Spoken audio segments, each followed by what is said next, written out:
Hello, everybody. Welcome to another episode of Spring Fever presented by Royal Retros. That's right. Let me get the banner up there. Make sure you guys are using promo code Spring Fever, all one word, all caps, for 10% off at the store. They got everything you need for the old retro style teams that are no longer with us. They got some really good designs over there. I checked them out a little bit last week. I should have some things coming. I sort of did it blind, Eric. I kind of wanted like a grab bag. I wanted like a little mystery bag. That's a suggestion for them. Do a mystery bag. And that's a little mystery bag. Just put in your size, do a little mystery, whatever you get. Exactly. There's a couple. I did that with I don't want to shout out anyone else because they're not sponsoring us, but I'll shout out this one time. No free shout out. Home Field Apparel, the college, because it's a very similar style where they go like old school logos and college football designs, and they could do a grab bag. I got a Delaware sweater. I got the Fighting Blue Hens. Interesting. But Royal Retros, if you're listening, do that. Make a grab bag situation because I will be all over that. So this is Spring Fever. That's Uncle Rico. Eric, how was your weekend? How was your week? Pretty good. It's hot here. I'm ready to go to bed. Looking forward to going to the hotbed of Hudsonville, Michigan over the weekend. Hell yes. What's up, that one black guy? We are feeling spring fever. We are feeling the fever right now. The regular season of the USFL is long behind us. So on today's episode, we're going to be talking about the season as a whole, giving our thoughts on how it ended in week 10, and then also a little recap of week 2 of the CFL before we get into our USFL playoff picks and week 3 of CFL action. Eric, let's start off with week 10. We called this I want to say like week 5 or 6, we called this is the game of the playoffs. Is like the potential. This game is the one that mattered so much. The Maulers versus the Generals, and the Maulers just owned the hell out of them, won 26-6. I mean, we talked about it before. We felt that New Jersey was a little bit overvalued coming into this spot.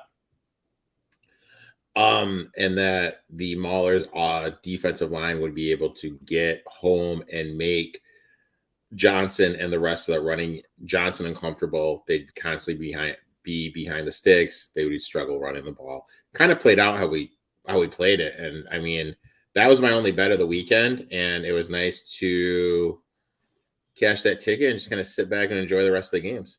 I hit a plus 150 on the Maulers straight up. I hit the Maulers with the spread, and I hit the under in this game. I think it was like 38.5. Yeah, I like the Maulers plus the 3. 3.5. It was a good day for me. It was a good day to get a win, get out of bed. Coffee's feeling good. Coffee tastes a little better. Coworkers say you're walking with more confidence. Girlfriend thinks you look hotter. It's always good to start the day off with a win. Damn shame this game wasn't on like broadcast, but also it was a blowout, so that kind of makes sense. Game number 2, we had the Birmingham Stallions taking on the Memphis Showboats. The Stallions won this 27-20 with a comeback. Second half comeback for the Stallions. Or like not really a comeback, but they were technically down. I'm not gonna lie, Jimbo. I missed this game. I think this is just the Stallions. This is just classic Todd Haley, not second half adjustment whatsoever. And the Stallions are a great team. Alex Magoo is by all rights the MVP. He's looked really good for most of the season.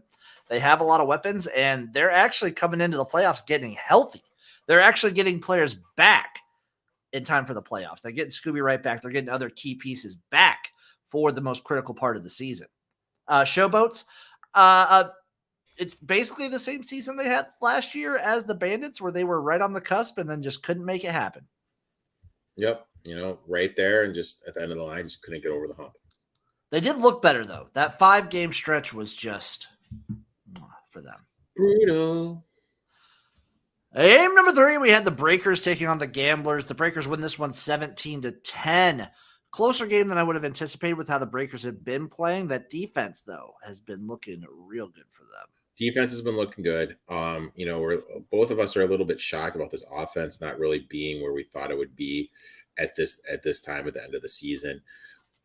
Gamblers defense did play good. Gamblers were kind of that team that kind of teased us a little bit. I know Chase was high on them going into this week. I think you were high on them going into this week against the against the Breakers, but they're constantly in position, but then don't do anything. That to me that sums up the Gambies this year. It's a pretty good summation of the season. Like they showed a lot of flashes of being a top 2, top 3 team, and just never really made it happen. Game number 4, the Philadelphia Stars fall to the Michigan Panthers, losing 20-23, giving up, by the way, a 20-6 lead at halftime. So, but here's the thing, like their defense, we've talked about all the time. Their defense is awful.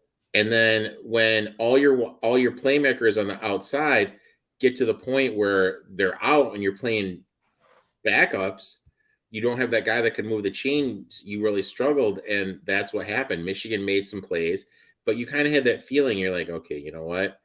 Stars should be up by a lot more. They're allowing Michigan to hang around. It wouldn't surprise me if Michigan comes back. And it goes back to what I always tell people, Jimbo. When we saw that line, you know who's not your friend? It's fair. Sportsbooks are not your friend, man. The Stars' offensive line has been the worst offensive line in the entire league all season. Yeah, and I mean, like that's obviously something, moving forward, they're going to need to address. So I don't know how they're going to do it, but that's something they need to do moving forward if they eventually want to bring home a USFL championship. I have a stat to tell you, Eric. I got a buddy, Adam the Smarty Giant. He sends me stats every once in a while. How many sacks do you think the Philadelphia Stars gave up all season? All season, 10 games, 40. Led the league in giving up sacks. 40. No. 28. 28. In a 10-game season? That's a lot. That's averaging more than 2 a game. Mm-hmm. Brutal. You got to do something about that offensive line. That's the main thing you got to fix. I wonder if Case Cookis is sticking around for year 3. Where else would he go? I think he could be. I think there's 3 quarterbacks that are above everyone else in the USFL. Maybe 4, because Jamar Smith, when he's healthy, is really good too. Okay. I think Magoo could be gone. He could be on an NFL roster. I think Case Cookis, like if he would have been healthy last year, if he didn't break his leg, he could be a backup or like a practice squad guy on a roster. Okay. I don't know if he sticks around, but he could be gone. Could be. And the Stars will probably also lose Aguilar because he was buying away. He was like the best kicker in the league this year. Oh yeah, not even close. So good. He's that actually, Eric, this does create a little history right now, though. This will be the first USFL playoffs and championship game without the Philadelphia Stars. I know. History in the making, my friend. History in the making. So as this regular season wraps behind us, what do we think of the USFL year 2 as it stands right now? Product looked better from start to go. Better games. I think the production did look better than year 1. Production value did better. They did a better job of hiding the stands, but they did show crowd reaction. It was focused on parts of the arena that did have people in it. I like the hub cities, if that's what we want to call them, using them. I really think that's a good way to get more fans involved. I loved what they did in Michigan with the Big E being tied to it, try to get into that WWE fan base a little bit, because we need to remember just WWE is automatically always going to be tied to what? The XFL. True. And if you could like kind of get your foot in the door with them, because that's a good corporation. And I think it's also just something cool to have, like the fact that he's not tied to like the league. He's specifically tied to Detroit and the Michigan Panthers. Like that's his thing. Yeah, it's kind of like their super fan. He's kind of like their super fan, which is cool. Yeah, like when the XFL, like one of the most annoying things we talked about on stream in the XFL is when they showed destroying for what felt like 3 hours. Yeah, that's true. Big E is more of like, it seems more natural, I guess. The fact that it's not like he's not repping the USFL, he's repping the Michigan Panthers. He's like their super fan. Yeah. And I love it. I like that. I love that. I dig the hub cities in year 2. I want to see home markets year 3. And can we get rid of Joe Klatt? He can't. He's a big Fox boy. He's like Fox's boy, dude. I'm not a Joey type of guy. I used to be okay with him. I've been getting more and more sick of him. Him You and know, Collinsworth. I'm blocked on Twitter by him. Can we get rid of him and Collinsworth? Collinsworth is a doofus. Yeah, not a fan. Not a fan. Great season for the USFL. I think this is the first spring football league season I've watched where I could realistically see every coach staying for year 3 for the next year. You know, Dave Woodson's going to look to make the move. To the USFL? Yeah. Where would he go? I'm kidding. Where would he go? No, I don't like. Maybe Holtz gets a look somewhere. Holtz would get a look at the college level. That's where you get. But I can't think of any other coach that would get like a real look after what. Haley wants to be an OC. No one's going to give him a look there. No one's going to give him a look for that. I kind of feel Mike Riley's. This is Mike Riley's like retirement right here. Is this? I kind of feel like Riley and Nolan. This is just kind of like what they like to do. Same with Bart Andrews. You know, I just kind of feel like, hey, we're here. This is what I like to do. Yep. I made enough money in my career. I'm gonna come in. I'm gonna coach football. Basically, this is like 4 months out of the year for them, right? Yeah, probably a little bit. Maybe yeah. Because you think about it, way more relaxed. 4 months out of the year, a little bit like it's still intense, a little bit more relaxed. So. Oh, we got John Stone in the chat saying a North team will cover and possibly win like Arlington did in the XFL. Spoiler, I mean, we did tell you to bet a little future on the Pittsburgh Maulers. Yeah. I did get a little 12-1. So a little sprinkle on that. But yeah, this is the first time I can think where I can see every coach sticking around and not getting fired and not leaving. I think all the coaches are going to be staying around and everything. Because no team, like obviously the biggest disappointments were the Stars and the Generals. The Generals being, in my opinion, the biggest disappointment because they lost like 2 or 3 games last year and they were terrible this year. They were injury galore. There was a whole lot going on. Like I don't think it's a coaching problem. Oh, not at all. Not at all. I agree 100% with that. They did as soon as Johnson went down for that restricted games. We knew. We knew it was going to be a little bit of an issue. Eric, what's your opinion on 2 teams with losing records in the playoffs? I don't mind it. You know, you have divisions for a reason. If someone wins that division, they shouldn't be punished for making it. Yeah, that's my thought too. If you're gonna be yelling about it, just try and get rid of divisions. If you're exactly, if you get rid of it, there's no point in having divisions. Move on to the next. Yeah, but with divisions, I'm fine with it. There was a section of people shitting on the XFL for having 1. The USFL has 2. It's just funny. It's very funny. And I think the Maulers can have a legit shot. It's the best defense in the league. Yeah, I agree 100% with that. Also, the USFL posted their like all USFL teams, but I'm not even going to dignify it with a response because there's some really like egregious misses there. So, who is the quarterback? Well, the quarterback was Magoo, which makes sense. Okay. But like no Boogie Roberts on defense. A little weird. Very weird to me. I wonder if who's the guy that does all the USFL? What's the Bear?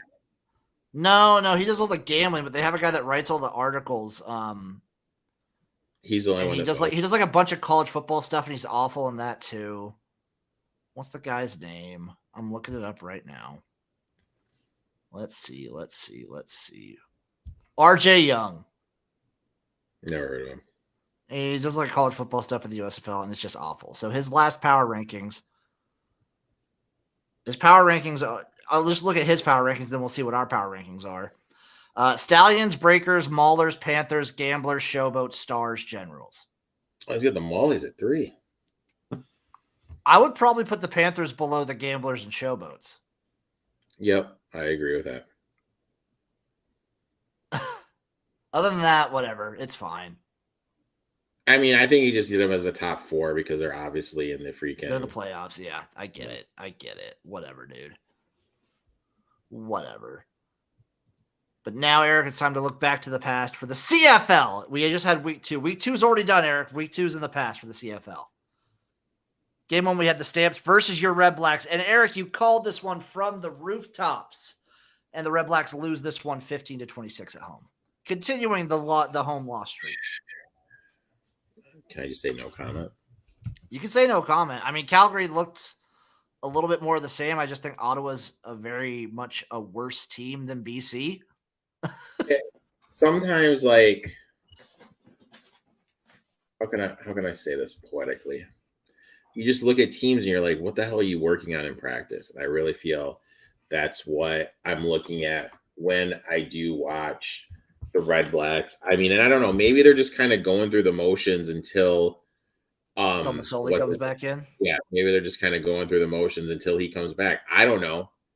I know Tyree Adams probably isn't the guy, and I know for a fact Nick Arbuckle isn't the guy. So they're kind of just. My thing is this: even if it is, that was about as least as impressive 11-point victory I've seen in a while. Yeah, Calgary just looks like they look They look like a middle of the pack team. They just kind of look like they're there. They look like the definition of like they might be my benchmark team of the year. Where if you're a good team, you can beat Calgary. If you're a bad team, you'll lose to them. Yeah. That's where I'm kind of sitting on them right now. Agree with that, my friend. Game number 2, the Bombers destroy the Rough Riders 45-27. I mean, it was close for a bit until it wasn't. I think we can probably agree the Bombers, they definitely want to get back to that Grey Cup, try to get the dub. They probably will. It's just, 2 weeks in, they're looking impressive as hell. I mean, if you can get them anything over 3-1, which I doubt, I'd lock that in. Trevor Harris, though, as the Rough Riders quarterback, looked like in a losing effort. 29 for 41, 413 yards, and 3 touchdowns. Not bad through the air. He looked the part. The defense could not do anything for the Rough Riders. Yeah, defense. They could not run the ball. Yeah, you got to be able to run the ball to set everything up, even though it's only the 3 downs in Canada. You have to have a little bit threat of the run game. That way they keep the teams honest. This was just I hit that one, though. I did hit that one. I got the Winnipeg minus the 6.5. This one I did not hit. I was very wrong. Edmonton, BC. BC, the Lions win it 22-0. They goose-egged them, Eric. This was a beatdown, dude. It wasn't even close, man. This was Taylor. This is like the worst game I've ever seen Taylor Cornelius play. He was so bad. It looked awful. Didn't even break 100 yards. And again, Vernon Adams continues to just look beautiful out there. There's a lot of talks by the Elk Nation. They're not happy with their QB1. What do you think of that? Yeah, fuck him. Fuck him.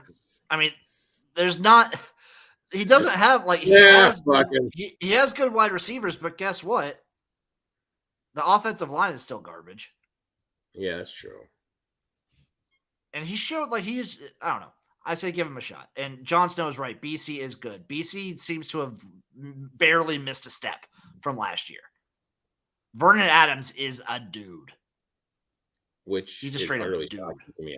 I didn't see that coming. I thought they were obviously really going to struggle losing Rourke. I thought so too. But Vernon Adams, I knew he was going to be good. I thought they would still take a step back, and they look really, really good still. Last game of the weekend last week, the Argos versus the Ticats. The Argonauts win this one 32-14. Swag Kelly, no touchdowns, but he did throw for 238 yards, ran for 28, and he's 3 rushing touchdowns. That was the big surprise for me. I thought the Tiger Cats were going to win that game. I mean, that was a beatdown, man. That was the most impressive thing to me.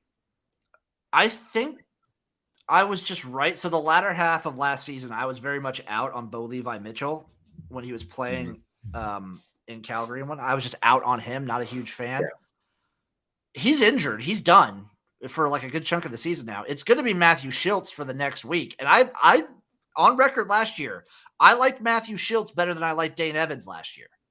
I think Hamilton might get a little bit of a resurgence here in these next few weeks. Think Hamilton's going to look a little better? I think they're going to look a little better. And Toronto looks pretty good. I just think, I don't know. Bo Levi Mitchell, I think his career's behind him. He's just old. You think he's done? He's done. It's like when you see the dying breaths of Drew Brees those last couple seasons where you're just like, what are you doing? What are you doing out there? Oh my God. I'm excited to see how Toronto looks this week, though, because they are playing. Yeah, this is kind of a little bit of a trappy spot. It could be a trappy spot because after this, they do host BC. Should we start with the CFL and finish with the USFL as like the grand finale? Yeah, we can do that. Let's do that. Let's give the USFL its like lone spot at the end. So here's the CFL for you guys. Game 1, it is the BC Lions at the Bombers. Bombers are -6.5 again, over under 49, plus 205 on the money line for the Lions. Eric, tell me, this feels weird. 6.5 feels weird. Well, I mean, it just kind of depends. Are you buying the hype or not? I think Vernon Adams is good. Well, then you got to bet BC. Like for me, but what do I say to you all the time, Jim? The book's not your friend. I know, man. And like they're hanging this out there, and I feel that they're like, oh, hey, we'll get some people to take BC. When I first looked at it, that was my initial reaction, dude. Let's take BC and let's roll. Same.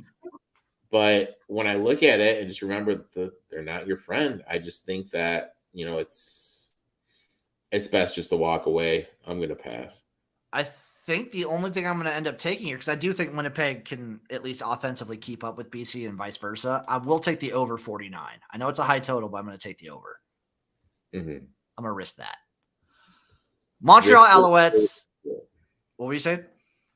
Risk it for the biscuit, dude. I'm risking the over, dude. I'm risking the over. I'm not going to fall for the trap this week. I fell for it with the Stars. I'm not falling it for this week. Montreal Alouettes, Hamilton Tiger Cats. Ticats -2.5, over under 43.5. I'm going to take the Ticats. I feel we need to take the Ticats in a little bit of a bounce back opportunity. I like Matthew Schultz as a starter. I think the team's going to rally around him. They still have a lot of good weapons. Mm-hmm. Give me the Hamilton Tiger Cats winning a close one here. 43.5, not touching that total. No way. No effing way would I touch that total. I'm taking the Ticats, though. Rough Riders versus Stampeders. Stampeders are -3.5 with a total set at 45.5. Over under. Sorry, money line +150 for the Rough Riders. Call me a fool, Eric, for taking the Rough Riders straight up. Yeah, it's hard to trust the Stampeders winning with margin. I like the Rough Riders +3. I like them straight up. I like what their offense has shown. And they're coming off of a blowout loss where they actually, as far as blowout losses go, looked fairly competitive. Calgary has looked meh for the first 2 weeks. I mean, I would take the Rough Riders too. I mean, trusting the Stampeders to win with margin is just a little high. So the only worrisome thing is it's on the road. But I'm going to take the road dog. Last game, Eric. Argos at Elks. The Argonauts are 7-point favorites on the road in Edmonton. Over under set at 44.5. I'm going to go to the well one more time. Don't fucking let me down this time. Give me Edmonton plus the points. Unfortunately, I'm going with You're Elks staying too, away dude. from this one. Yeah, you don't take road favorites. To me, it's Elks or nothing. I'm taking the Elks plus the 7. I'm taking the over 44.5. My favorite play of the weekend, though, is probably the Ticats -2.5. Yeah, that's mine too. I would absolutely love the Tiger Cats there. That's my favorite play of the week. Now, Eric, it is time for the USFL to get its flowers. There are 2 games, Eric. 2 games. That's all we have. We have the Michigan Panthers versus the Pittsburgh Maulers. Maulers are -3 with a total set at 38. This is probably going to 3.5. This is probably going to go to 3.5. Plus 135 on the money line for the Panthers. Here's my thing, dude. We're sitting on a future. So I'm going to sit this out. But for this segment, pretend that you're not. Pretend you're walking into this blind. No future in your pocket. I'm on the Maulers because I feel like the Maulers are handcrafted to beat a team like the Panthers who want to run the ball. Yeah, I The would. defense in front of the Maulers is so good. I would definitely bet on the Maulers if I were going to get it. It'd have to be under 3.5 though. If it gets to 3.5, then I think there's value. You got to take it now because it's 3 right now. My Earlier one in the thing week, is it was 2.5. It opened at 2.5. my one thing is this though, dude. Do we trust the Maulers to win with margin? Is this the first time they've been favored all season? No, I think they've been What other favored. thing game winner? I think they've been favored against the Generals, like when the Generals were on that slump.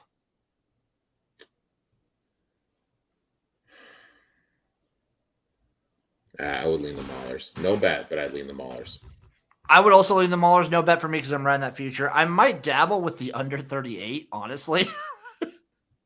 I would play the first half under.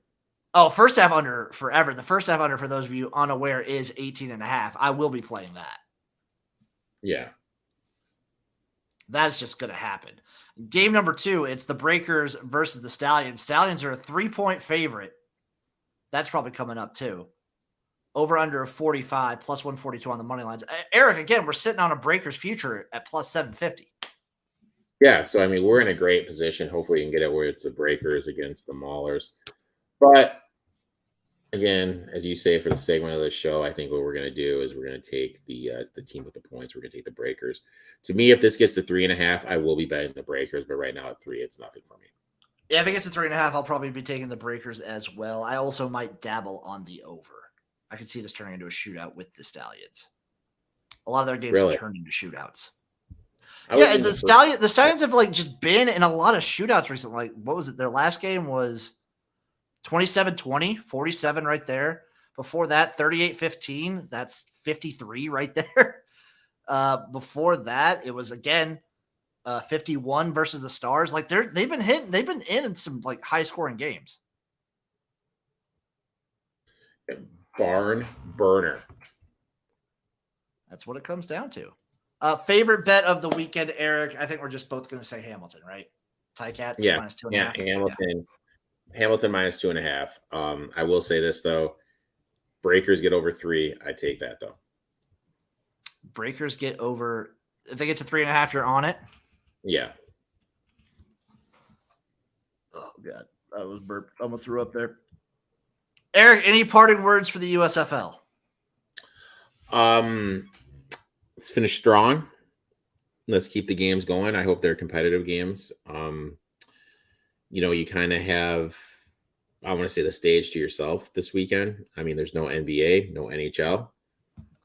They timed it well with the playoffs. It routinely draws better than the MLB games. See if we can put 2 good games on to finish off strong. And marketing has improved, but let's make it a little bit better. Please make the games good. Please have the games be good. I also want to say shout out to ELF, European League of Football. I believe we're getting into week 5 at the moment. I'm going to wait and we're in the middle of week 4, I think. I'm going to wait till the end of the season. I'm going to try and do like a little recap. I'm going to give them their flowers because ELF people do love, like, I love them. They're good people. It's hard to watch. Yeah. Speaking of which, I don't know, Eric, have you figured out CFL Plus yet? I don't even know where to get it. Let's do this live real quick. I looked on my Xfinity phone. My Xfinity app. I couldn't find it on my TV. I don't know if it's on. I don't know if you can get it on TV. Where to stream CFL games? Click here. Oh my god. Oh, everything's on CFL Plus. Some of them are on CBS Sports, but some of them are only on CFL Plus. Why? Why? Where I don't even know where to watch. That's what I'm trying to figure out right now. CFL broadcast. To view content for free, please provide your email address, first name, and last name. Okay, I'll do it real quick. Okay, so all you have to do is go to CFLplus.com, and then it's like on the CFL website. Eric, I might do something risky. We'll try. Yeah. We might try something tomorrow night on Twitch. We might do a Twitch-only stream and show the CFL. We might. You know what, dude? I'll do my damnedest to be there. We might. I don't know if I Might want to dim. risk it. I might blur it. I don't know. We might risk something. We'll figure something out. We'll see what Risk happens. it for the biscuit. We'll see what happens, folks. We'll see what happens. No promises made. No promises delivered. I will be live streaming a watch along for the USFL games this coming weekend. Make sure you tune into those. Eric, where can the people find you? At eTalk21, 21 Sports podcast comes out this week. You and I have our college football show along with Chase debuting on Thursday. Really looking forward to that. We broke down the Conference USA. There's one team that I'm very high on. Chase had a couple teams you're high on. You're kind of medium on everybody. You have one team that kind of surprised me you're high on though. Oh yeah. It surprised me when I looked into them and I was like, you know what, I kind of like this team. I kind of like him, dude. It's nice. I feel like as me, I'm obligated to take a long shot in every conference. So hey, buddy, shoot or shoot, man. Shooters fucking shoot, dude. Y'all know where to find me. XFL Gym everywhere. Stay tuned because July will be a big month for the garage. I'm actually introducing a new content because there is a sumo tournament going on in the month of July. At the end of the month, I'm doing a sumo watch along for every single matchup. We're going to be I'm not going to watch anything until the end of the month. We're going to watch everything on a stream. And then I'll be having people like place bets on who's going to win the outcome of each match. You're going to be running an illegal. Well, it's with Gym Bucks, Eric. It's all with Gym Bucks. Oh, what's fucking Gym Bucks, dude? I want American currency. Well, the conversion rate is better than you might think. Okay. Thank you all for watching. Thank you for listening. This has been Spring Fever. Go USFL, go CFL, go ELF, go Exley. We love you all. We'll see you next week. Bye.